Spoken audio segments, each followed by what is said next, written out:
Shalom Bapak Ibu. Puji Tuhan. Kekristenan itu berbicara tentang kehidupan. Kekristenan itu bukan tentang pelayanan. Itu kita bergereja. Tujuan kita datang ke gereja itu bukan berarti hanya untuk beribadah aja. Tugas kita sebagai anak-anak Tuhan adalah untuk mempunyai kehidupan yang amat sangat dahsyat. Tapi problemnya begini, mau Anda di umur 10 tahun, mau Anda di umur 20, 30, bahkan sampai 70 tahun, akan selalu ada aja masalahnya. Ketika saya melihat masalah terus terjadi di setiap umur hidup kita, apakah berarti ini tandanya bahwa hidup kita akan selalu suram? Percaya atau enggak? Tapi yang namanya kerumitan itu pasti akan selalu terjadi secara alamiah. Suka nggak suka, mau nggak mau, tanpa kita pelajari pun kerumitan pasti akan selalu terjadi. Saya mau kasih ilustrasi. Saya mau tanya, Bapak bayi umur 6 bulan tugasnya apa ya? Kira-kira Bapak Ibu Saudara? Hah? Nangis kan ya? Iya. Kalau lapar dia nangis, kalau minta susu dia nangis. Ketika masuk TK, kerjanya ngapain? Belajar baca tulis kan ya. Lalu dia masuk SD, dia belajar hitung-hitungan. 1 tambah 1, 7. Masuk SMA, belajar algoritma. Waktu kuliah, trigonometri. Apa ada di antara saudara semua yang ada di sini yang kepingin hidupnya selalu rumit dari lahir? Yang punya cita-cita tiap kali dia bangun tidur, dia berdoa, Tuhan, saya minta supaya hari ini saya jadi rumit. Ada? Kerumitan terjadi ketika kita mencampur terlalu banyak hal.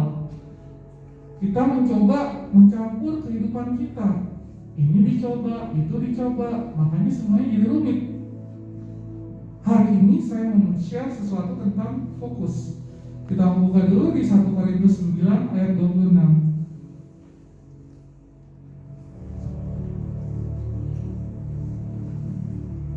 1 Korintus 9 ayat 26.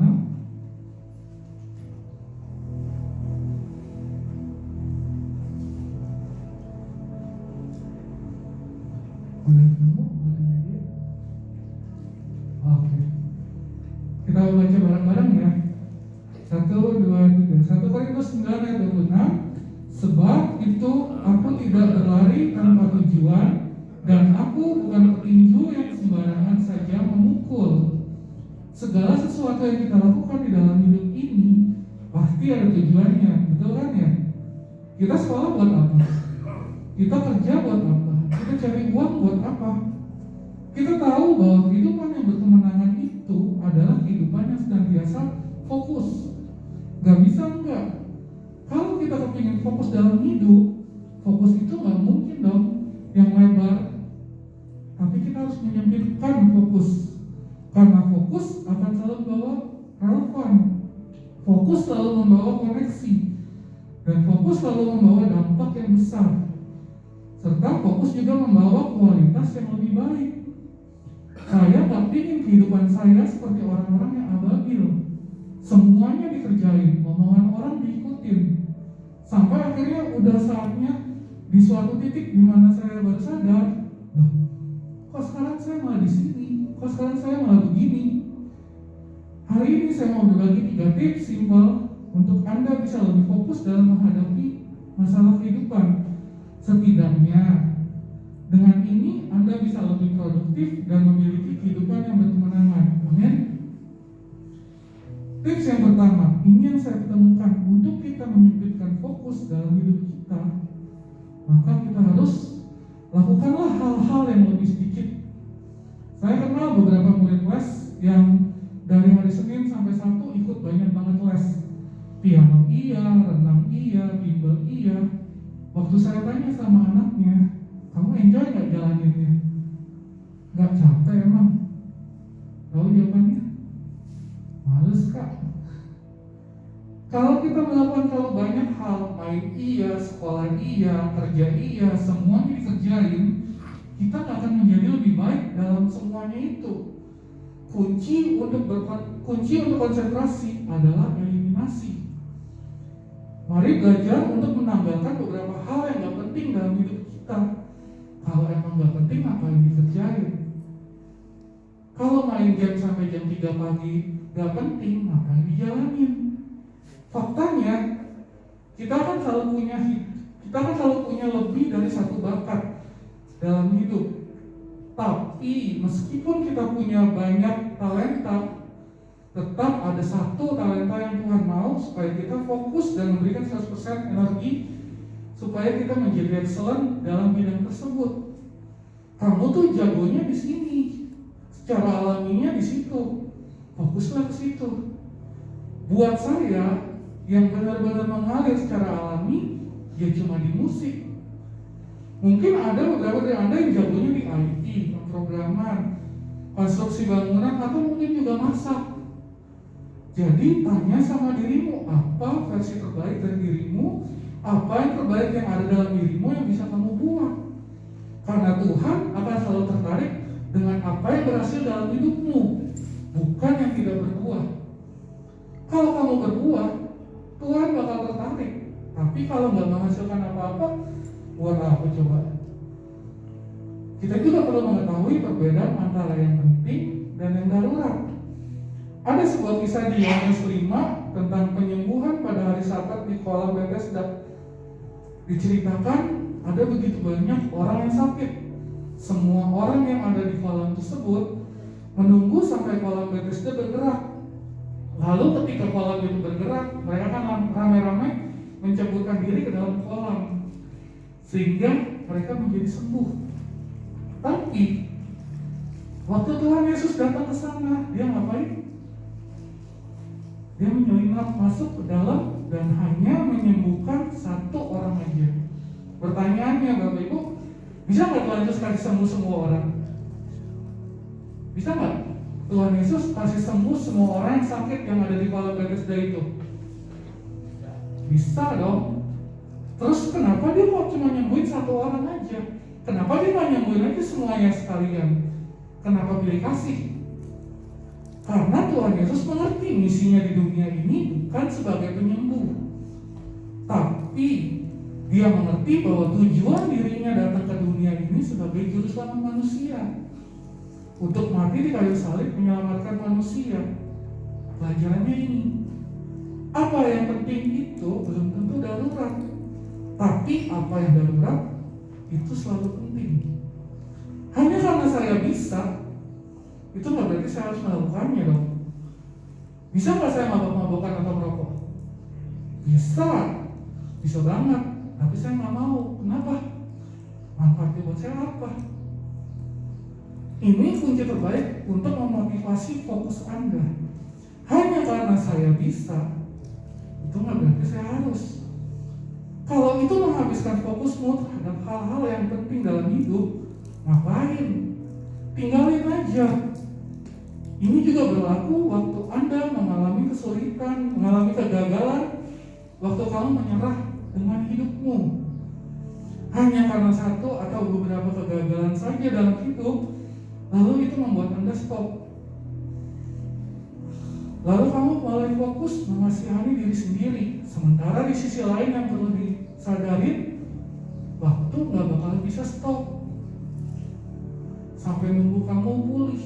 Waktu gak bakal mau nungguin kamu pulih. Umur jalan terus, bos. Mau sampai kapan kita terus-terusan begitu? Orang lain sudah mencapai goalnya, sementara kita masih aja meratapi nasib. Yang seharusnya kita lakukan itu adalah ini. Anda jatuh 7 kali, bangkit 8 kali. Kamu mundur 2 langkah, nextnya maju 4 langkah.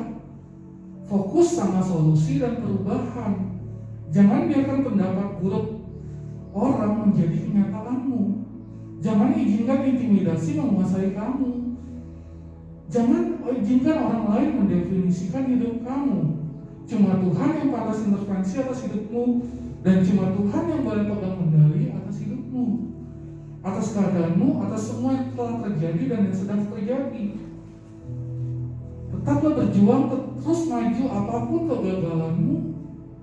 Tetap percaya bahwa Tuhan lah yang membuat kamu bisa melangkah maju. Percaya bahwa kamu gak sendiri. Dia sedang ada bersama dengan Anda. Doa dan minta tuntunan Tuhan, minta bimbingan Tuhan. Tips yang kedua, Yohanes 15 ayat 1-2.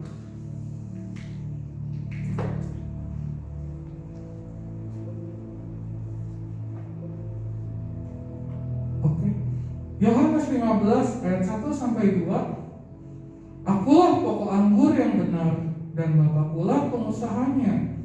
Setiap ranting ada padaku yang tidak berbuah dipotongnya, dan setiap ranting yang berbuah dibersihkannya, supaya ia lebih banyak berbuah. Perhatikan ini. Kalau rantingnya nggak berbuah, diapain? Potong. Ini yang tadi saya maksud dengan eliminasi. Kalau nggak menghasilkan apa-apa, potong, buang aja, tinggalin. Ngapain terus-terusan fokus sama itu? Tapi ada yang spesial yang seringkali kita lupa. Kita baca selanjutnya. Dan setiap ranting yang berbuah, ya bahkan dibersihkannya supaya ia lebih banyak berbuah. Artinya gini, jangan cuma sekedar fokus sama eliminasinya aja, tapi juga kita harus menjaga apa yang sudah menjadi terbaik dalam diri kita dan meningkatkan kualitasnya dalam berbuah. Jangan terlalu cepat puas. Saya kan udah pintar, ngapain lagi mesti belajar.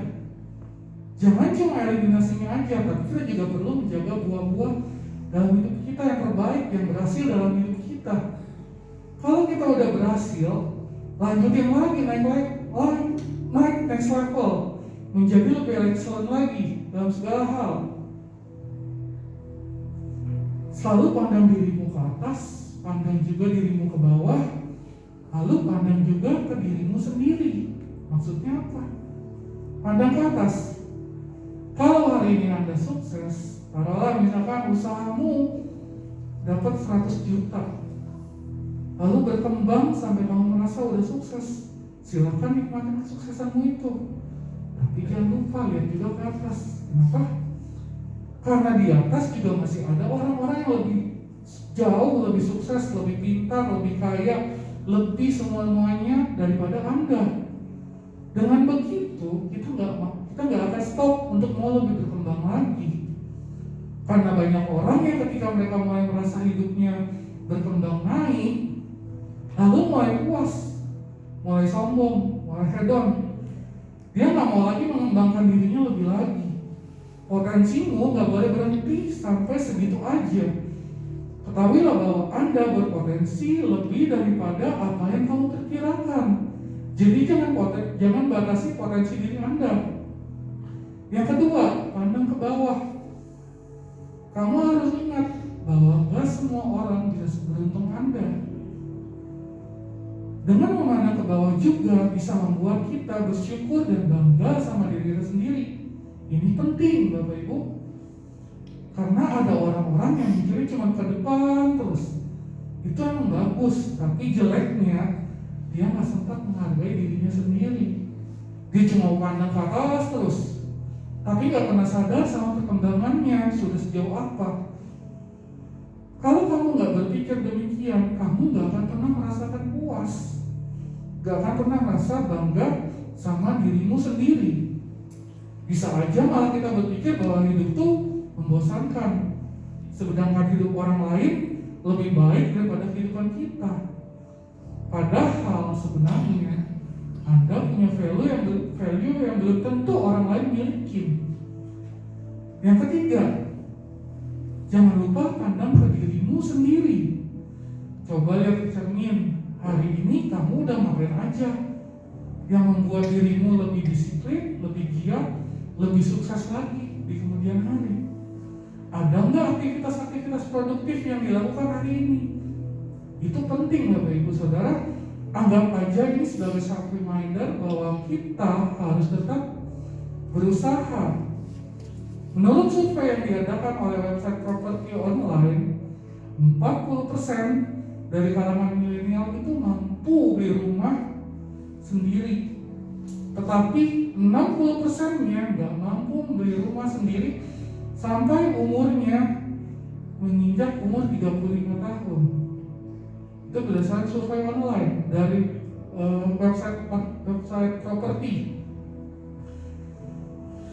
Apa ada di sini yang merasa bahwa mungkin ada yang di sini yang merasa kok gaji cuma transit aja ya?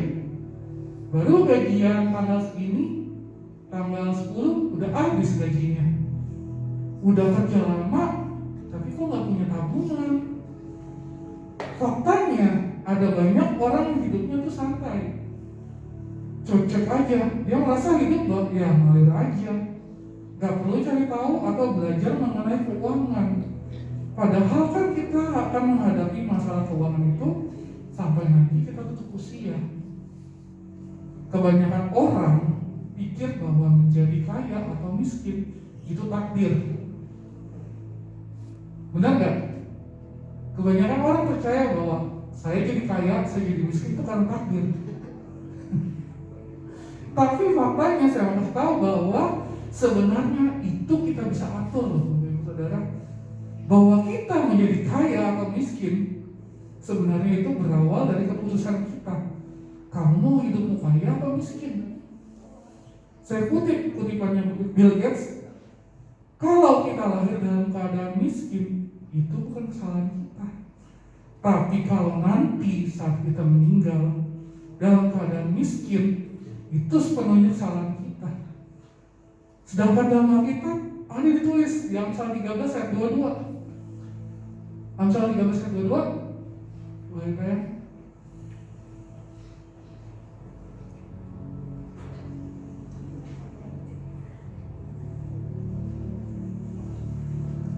Oh, bisa baca kencang-kencang?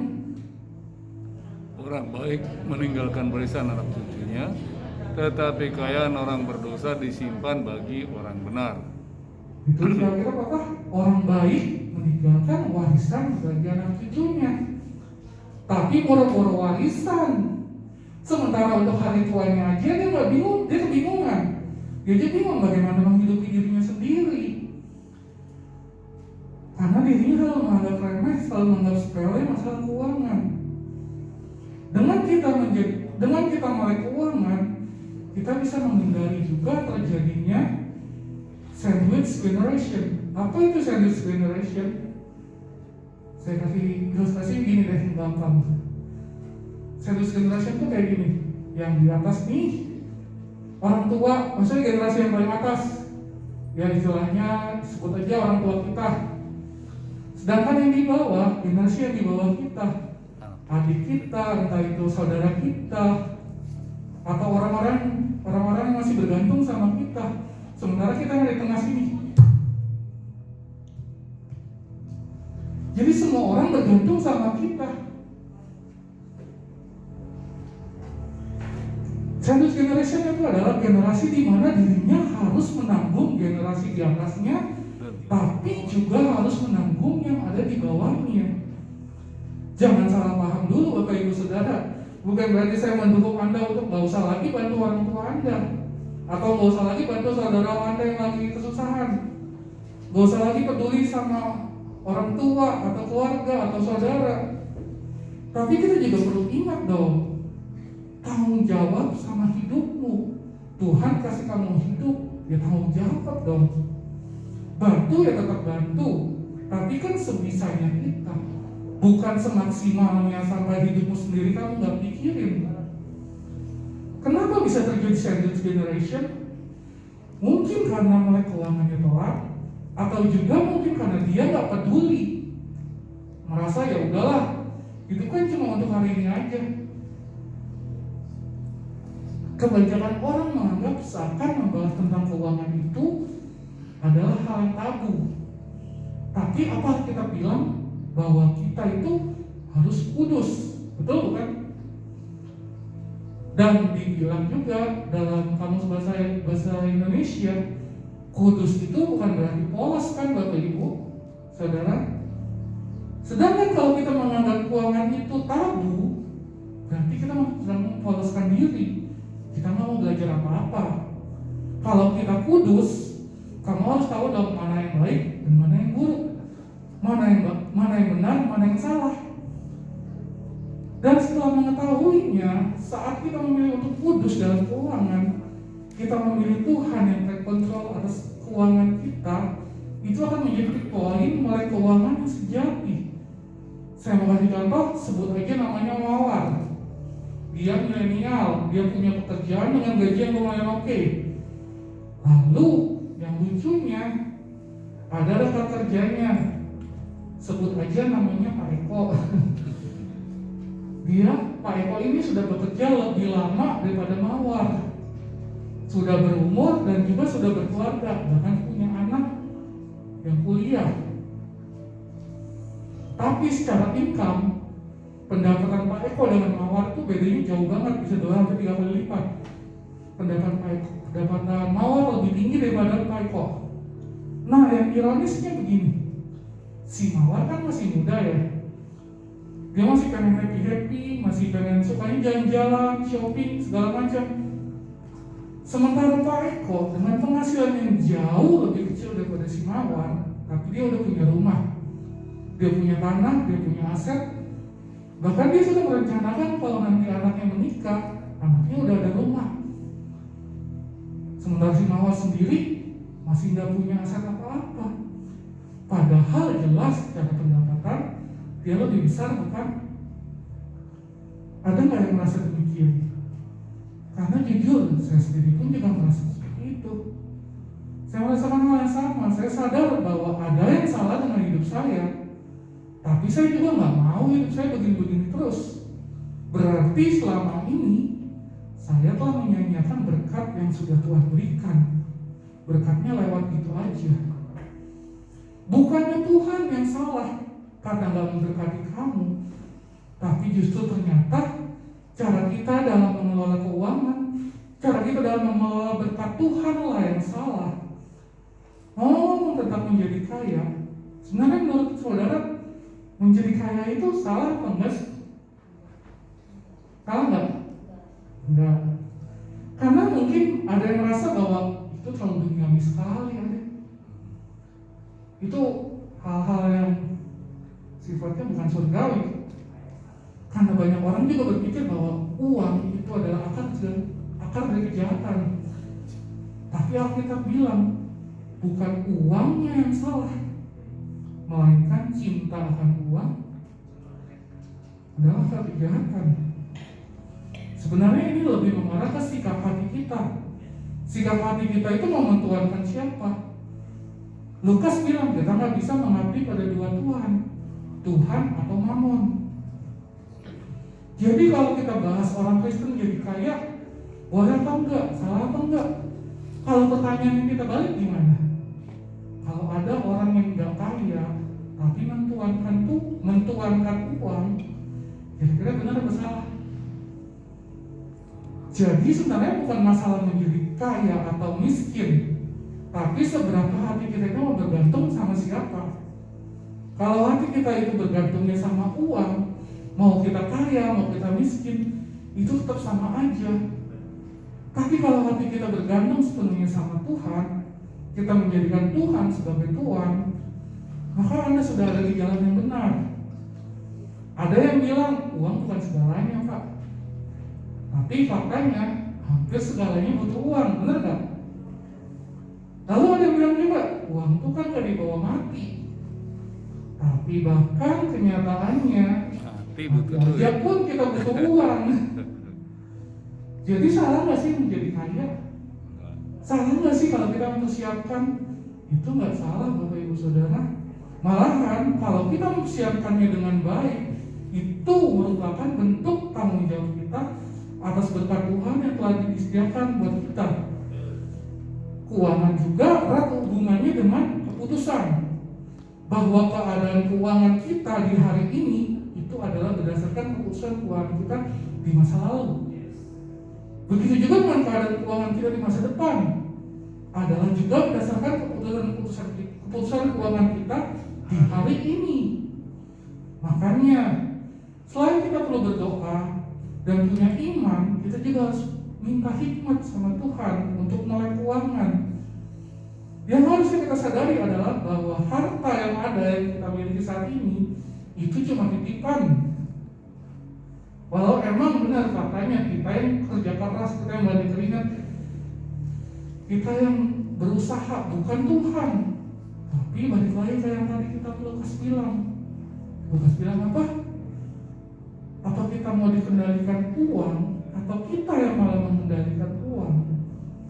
Semoga kita semua, saya berharap kita semua punya rasa takut yang positif, rasa takut menyesal. Kok dulu saya masih produktif ini ya? Kok saya masih produktif sekarang ini ya? Rasa takut yang seperti bom waktu yang dapat melihat kalau saya melakukan ini sekarang, kedepannya saya bakal jadi apa coba? Karena itu bisa menjadi pemicu untuk kita lebih giat lagi, lebih disiplin lagi dan memotivasi diri kita. Bahkan sebenarnya rasa takut itu bukan sesuatu yang hal yang buruk juga kok. Tips ketiga, ini poin yang terakhir. Tapi sebenarnya ini juga seharusnya menjadi poin yang pertama, di poin yang awal dari semuanya. Apa itu? Mulailah dengan apa yang kamu miliki sekarang. Hal pertama yang saya tahu adalah bahwa apa yang kita lakukan dalam dunia ini tidak sekedar memerlukan yang namanya bakat atau talenta. Kita mesti tahu bahwa talenta aja nggak cukup. Kalau kita cuma sekedar bertumbuh pada talenta atau bakat, akan selalu ada orang lain yang lebih berbakat dari Anda dan saya. Jadi saya belajar sesuatu tentang ini, yaitu apa? Dalam segala hal yang kita kerjakan, itu selalu dimulai dengan apa yang kita punya saat ini. Ada kutipan bilang begini, start where you are, use what you have, do what you can. Artinya, mulailah dari posisimu sekarang, gunakan apa aja yang kamu punya, dan lakukan apa yang kamu mampu buat. Hanya sesimpel itu untuk bisa memulai sesuatu, entah itu pelayananmu, karirmu, usahamu, sesuatu yang sedang kamu kerjakan, bahkan mimpi-mimpimu, itu dimulai dengan apa yang ada di tanganmu hari ini, apa yang ada di tanganmu sekarang. Ini pelajarannya bahwa ternyata Tuhan kita itu gak pernah tertarik.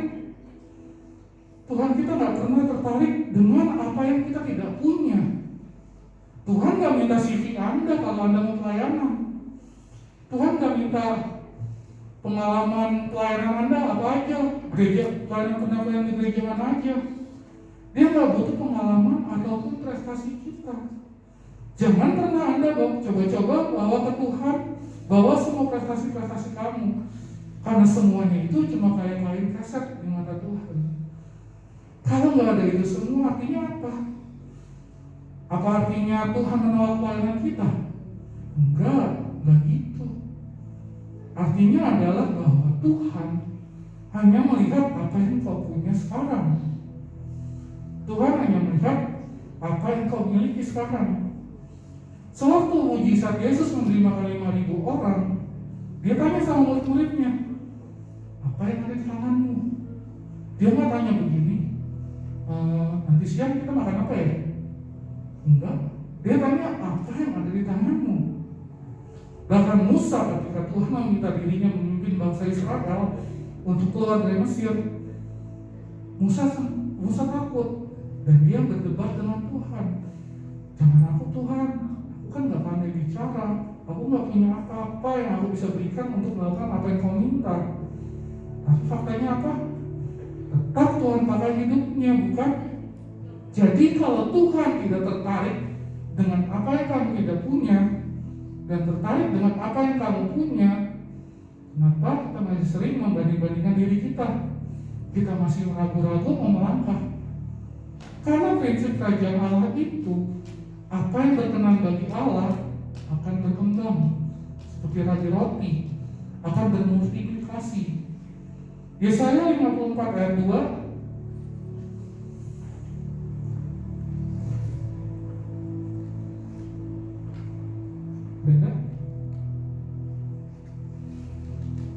Yesaya 54 ayat 2. Oke, kita baca. Yesaya 54 ayat 2. Oh, lapangkanlah tempat kemahmu dan bentangkanlah tenda tempat kediamanmu, janganlah menghematnya. Panjangkanlah tali-tali kemahmu dan pancangkanlah pokok-pokok patok-patokmu. Kenapa Tuhan bicara agar lapangkanlah tenda kediaman kita? Kediaman itu berbicara tentang rumah tinggal, sesuatu yang membuat kita nyaman berada di sana. Lalu kenapa kita harus melapangkannya? Karena seringkali kita nyaman dengan zona nyaman kita. Tapi hari ini saya mau tantang Bapak Ibu Saudara semua, mari kita melapangkanlah semuanya itu. Jangan lagi tinggal dalam zona nyamanmu. Masuklah dalam zona berkembangmu. Jangan terus merasa tenang stay di zona nyaman. Karena Tuhan saat ini sedang obrak-abrik sarangmu. Dia membawa engkau keluar dari zona nyamanmu. Lalu bentangkanlah tenda kediamanmu. Apa yang dimaksud dengan bentangkan tenda kediamanmu? Yang saya tahu, saat ini ada orang-orang dengan potensi yang luar biasa. Masih terpendam dalam dirimu sesuatu yang Tuhan tanam. Tuhan sudah taruh itu ke dalam dirimu, potensi-potensi besar dia taruh dalam atas kehidupan kamu. Nah, sekarang bentangkanlah potensi-potensimu itu. Apa yang sudah ada di tanganmu hari ini? Karena saya yakin dan percaya, sama seperti yang Yesus lakukan sewaktu dia mengambil 5 roti dan 2 ikan. Sebenarnya faktanya itu nggak akan cukup untuk memberi makan 5.000 orang. Tapi dengan sedikit apa yang ada di tanganmu hari ini, Tuhan bisa melipat gandakannya menjadi lebih banyak, dan bahkan itu bisa menjadi berkat bagi selimmu. Amin. Boleh saya undang main musik dan saya member? Memang saya juga setuju, rasanya ini gak akan mudah. Saya kan gak punya apa-apa, saya gak punya potensi apa-apa. Tapi ini yang perlu kita renungkan, bahwa sesungguhnya tanpa komitmen kamu gak akan pernah memulainya. Tapi ada yang lebih penting lagi daripada komitmen. Tanpa konsistensi kamu gak akan pernah selesai. Kamu gak akan pernah sampai di garis finish. Gak mudah memang, benar. Kalau itu mudah, maka gak bakalan ada Bapak Eko Tomanto, gak bakal ada Bapak Handoko, gak bakal ada Bu Handoko, gak ada Bu Tias, Mbak Silvi, Pak Rahmat, Bu Rahmat, Celi, Ko Andre, Pak Olong. Gak mudah, gak akan ada dirimu yang sekarang saat ini. Kenapa begitu? Karena keberadaan dirimu hari ini itu semua berasal dari semua proses-proses dan banyaknya kegagalan yang sudah Anda lalui sepanjang hidupmu kemarin. Dan ketahuilah, ini memang gak mudah. Anda hebat, Anda luar biasa, kamu spesial, dan Tuhan bangga sama kamu. Dan ketahui juga bahwa hari ini Tuhan mau pakai hidup kamu. Amin. Tuhan Yesus berkati, kita boleh bangkit berdiri. Yang dalam Mahendra bantu kita.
Dia nggak mau lihat apa yang kamu gak punya, tapi dia mau lihat apa yang kamu miliki.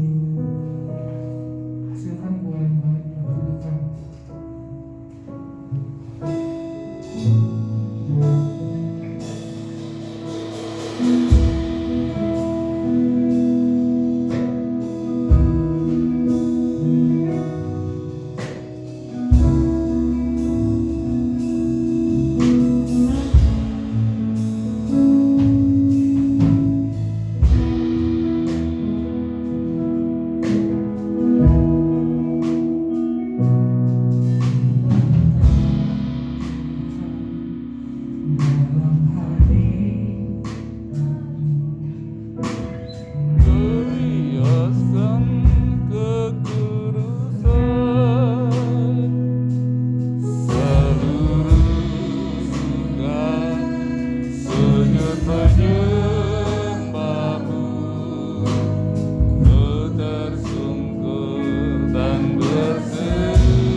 Bapa yang penuh kasih, kami bersyukur kepada-Mu Tuhan, sebab Engkau telah membentuk dan menjadikan kami sedemikian rupa istimewa. Engkau membentuk dan menjadikan kami serupa dengan gambaran-Mu, serupa dengan diri-Mu sendiri. Kami bersyukur karena kejadian kami sungguh ajaib. Kami bersyukur Tuhan, rancangan-Mu bagi kami sungguh menakjubkan. Dan kami bersyukur bagi Engkau telah mengingatkan kepada kami, bahwa dalam diri kami Engkau tanamkan potensi yang luar biasa untuk memuliakan Engkau, untuk meninggikan-Mu, untuk mengagungkan-Mu, untuk mempermuliakan-Mu. Dan kami bersyukur Tuhan Engkau telah mengingatkan kami bahwa kami Engkau rancang bukan untuk gagal. Kami Engkau rancang dan Engkau jadikan bukan untuk dikalahkan oleh keadaan. Kami Engkau rancang dan Engkau jadikan Tuhan untuk mengatasi keadaan, untuk berdaulat dan berkuasa atas segala sesuatu yang Kau ciptakan. Kami bersyukur Tuhan, kami disadarkan bahwa kami Kau jadikan, kami Kau bentuk untuk sibuk dengan satu kesibukan yang kudus, untuk sibuk dengan satu kesibukan yang mulia, yaitu Tuhan meninggikan, mengagungkan, mempermuliakan-Mu melalui pengembangan dan potensi-potensi dalam diri kami. Kami gali dan kami kembangkan dan kami gunakan untuk mempermuliakan nama-Mu Tuhan.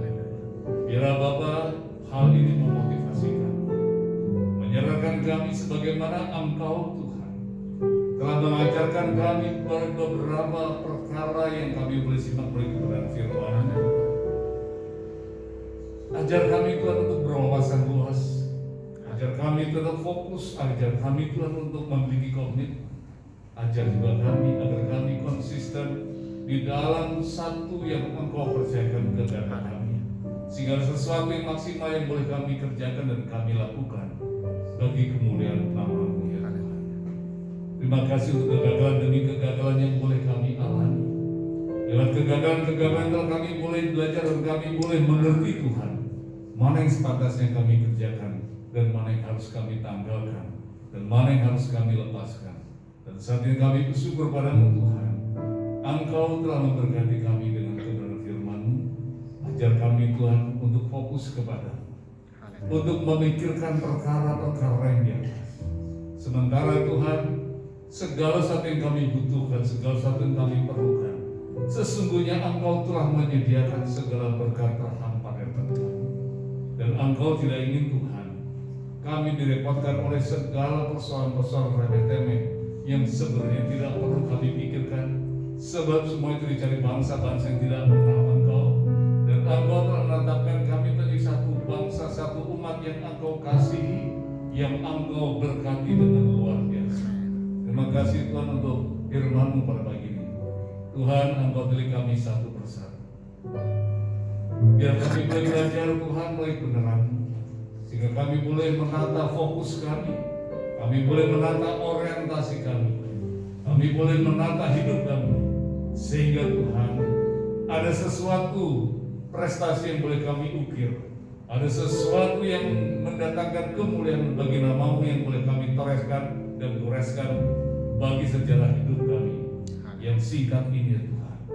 Ada sesuatu Tuhan yang mempermuliakan nama-Mu, yang mengagungkan nama-Mu Tuhan, yang Kau kerjakan lewat kehidupan kami, sehingga Tuhan lewat kehidupan kami Engkau dipermuliakan, Engkau ditinggikan. Itulah kerinduan kami ya Tuhan. Berkati ya Tuhan kami dengan wawasan yang baru, agar dengan wawasan yang baru Tuhan kami boleh Tuhan berorientasikan sesuatu yang ke depan, sesuatu yang besar, sesuatu yang ajaib, sesuatu yang luar biasa, sesuatu yang menakjubkan. Dengan apa yang ada pada kami percaya Tuhan kami bisa melakukan perkara yang luar biasa, sebab Engkau memberkati kami dengan potensi ilahi yang luar biasa. Dengan kuasa-Mu Tuhan, dengan otoritas yang Kau berikan kepada kami bisa melakukan perkara-perkara yang dahsyat dan menakjubkan, sebab firman-Mu berkata dalam Yohanes 14 ayat yang ke-12, sesungguhnya barang siapa percaya kepada-Mu Tuhan, maka orang yang percaya Tuhan akan melakukan pekerjaan-pekerjaan seperti yang Engkau perbuat, pekerjaan-pekerjaan yang menakjubkan, pekerjaan-pekerjaan yang luar biasa, bahkan yang jauh lebih besar lagi, karena Engkau mendelegasikan hal itu kepada kami, sebab Engkau pergi kepada Bapa. Engkau telah pergi kepada Bapa saat ini Tuhan, dan Engkau percayakan tugas untuk melakukan kerjaan besar itu kepada kami. Oleh itu dalam nama Tuhan Yesus kami siap untuk melakukan perkara-perkara yang besar Tuhan. Kami siap dipenuhi jiwa bagi kemuliaan nama-Mu Tuhan. Di akhir zaman Tuhan kami mau Engkau pakai Tuhan untuk menjadi penjala-penjala jiwa. Kami mau Tuhan Engkau pakai untuk dipenuhi di akhir zaman.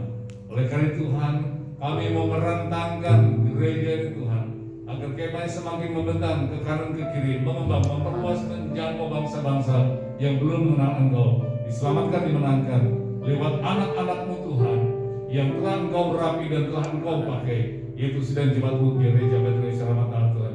Dari usia yang tertua sampai dengan yang termuda, akan Kau rapi dan akan Kau pakai menjadi penuh dan menjangkau dan menjala jiwa bagi kemuliaan nama Tuhan. Kami percayakan dengan otoritas yang Kau beri, dengan potensi yang Kau anugerahkan Tuhan, kami akan bangkit dan kami Kau melengkapi. Dan fokus kami adalah kemuliaan nama-Mu ya Tuhan. Terima kasih ya Bapa untuk firman-Mu yang begitu indah pada pagi ini.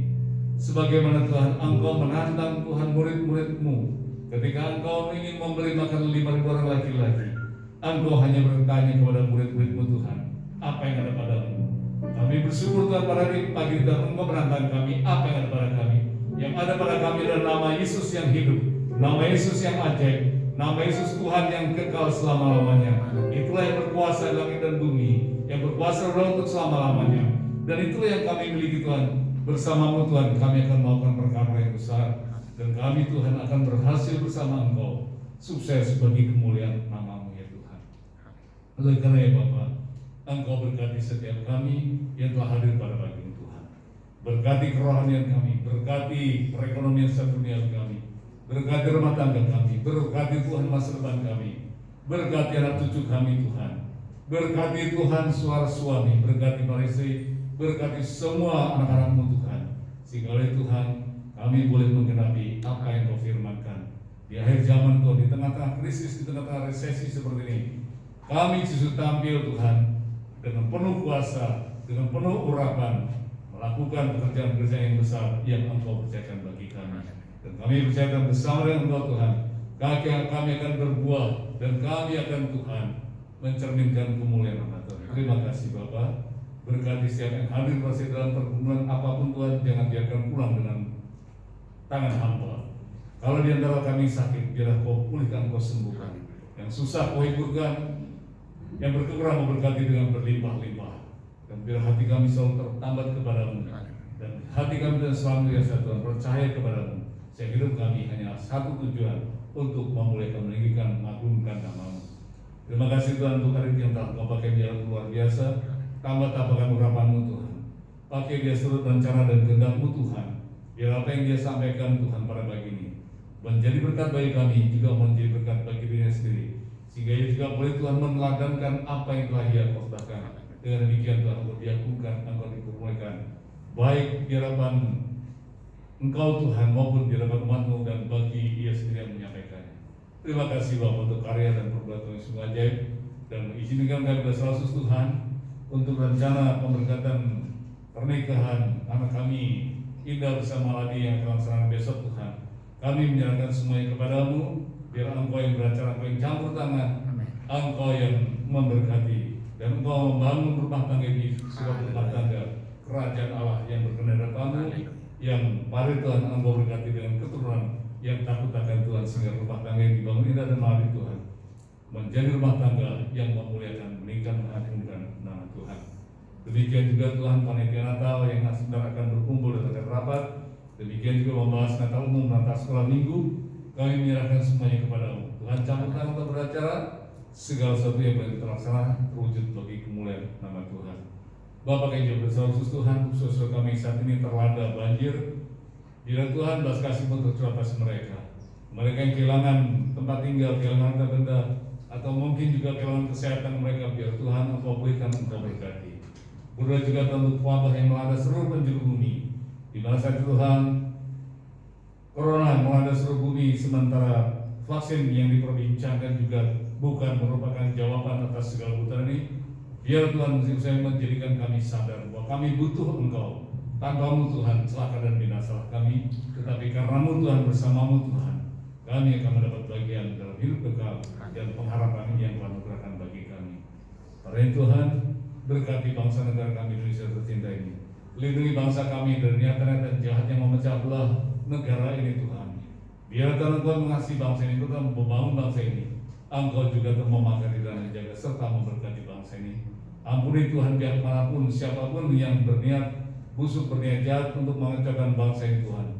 Biar Tuhan Engkau celihkan maka mereka karena kebenaran-Mu Tuhan, sehingga mereka bertobat dan hidup dalam kebenaran-Mu Tuhan. Terima kasih Bapa. Pada Tuhan kami menyerahkan secara khusus Tuhan persembahan-persembahan yang sebenarnya persembahkan umat-Mu. Kiranya persembahan kehidupan yang harum yang berkenan di hadapan-Mu. Terimalah dan berkatilah Tuhan.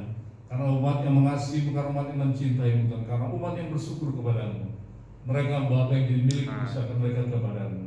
Kiranya itu menyenangkan hati-Mu dan berkenan di hadapan-Mu. Terimalah dan berkatilah, sehingga persembahan yang telah persembahkan umat-Mu Tuhan dapat digunakan untuk menopang peran di tempat ini maupun di seluruh penjuru dunia. Berkati tangan yang sudah berkati-Mu maupun belum dalam berkati-Mu Tuhan. Biar takaran yang baik memperhatikan maupun guncang melimpah dalam ribuan anak-anak-Mu. Membukakan tingkat-tingkat berkat lain sesuai dengan janji-Mu Tuhan bagi mereka yang membalikan persepuluhan milik-Mu Tuhan. Sehingga hidup mereka Tuhan boleh tertata, terpapan yang terlindungi dan terberkati oleh karena kasih karunia-Mu yang sungguh ajaib di hidup kami Bapa. Terima kasih Tuhan, berkati lingkungan di tempat mana kami tinggal berada dengan kesejahteraan. Kesejahteraan lingkungan kami adalah kesejahteraan kami juga Tuhan. Mari Bapa, kami menyerahkan setiap langkah jalan kami menuju rumah masing-masing. Lindungi pagari dengan kasih karunia-Mu. Antar kami sampai di rumah dengan selamat di dalam juga Tuhan. Biar malaikat-Mu pasukan menjaga, melindungi, berkemah, memelihara, menjaga sepanjang umur hidup kami. Dan Engkau berkati setiap pekerjaan tangan kami, sehingga apa yang kami perbuat menjadi berhasil oleh karena penyertaan, karena pertolongan dan karena pelindungan-Mu. Agar hidup kami kesaksian bagi dunia Tuhan. Orang bersandar kepada-Mu, Engkau berkati dengan luar biasa. Pada Tuhan kami juga berdoa Tuhan, kiranya berkati kami dengan Roh Kudus-Mu Tuhan, agar kami dimampukan oleh kuasa-Mu, oleh Roh-Mu untuk hidup benar, hidup kudus, hidup tidak tercacat, hidup tidak tercela di hadapan-Mu. Sehingga pada saat Engkau datang kedua kali, kami mendapati berkenan pun dan kelayakan mendapat bagian yang Engkau janjikan. Hal itu menjadi kedua kami siang dan malam. Oleh karena Tuhan, dengan Roh Kudus-Mu kami kepada-Mu Tuhan, halangi dan rintangi kami dari perbuatan, perkataan, pikiran atau apapun yang tidak berkenan dari Kamu. Dan sebagai ganti hidup kami Tuhan, benar-benar mempermuliakan dan mengagungkan nama Tuhan. Dalam nama-Mu Tuhan Yesus Kristus kami mohon kepada-Mu, kiranya Engkau berkati umat dengan berlimpah-limpah. Berkati dengan kebahagiaan, berkati dengan kesehatan, berkati dengan umur panjang, berkati karirnya, berkati usahanya, berkati rumah tangganya, berkati masa depannya, sehingga kami boleh Tuhan senantiasa terlindungi, terpelihara oleh karena kasih karunia. Terima kasih Bapa, dalam nama Tuhan Yesus yang telah mengajar kami berdoa, kami bersyukur padamu. Bapa kami dalam surga, dikuduskan nama-Mu, dan dalam kerajaan-Mu jadilah kehendak-Mu di bumi seperti dalam surga.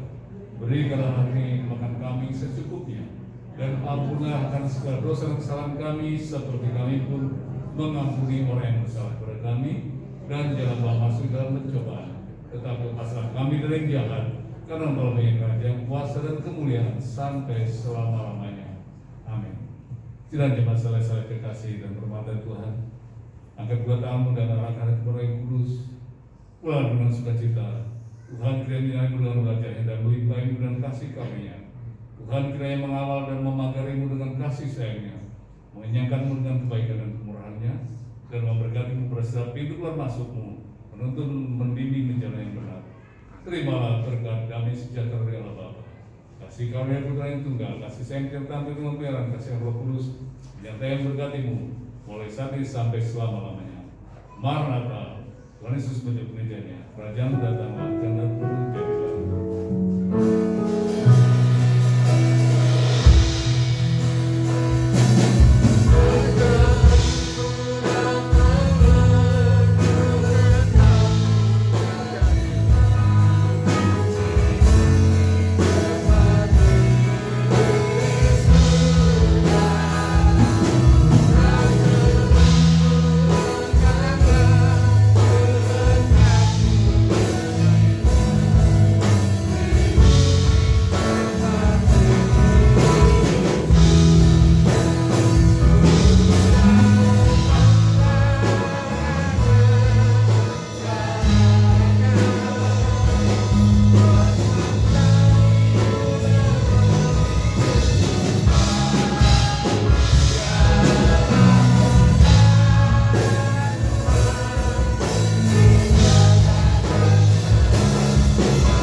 dipanggil ke pusat.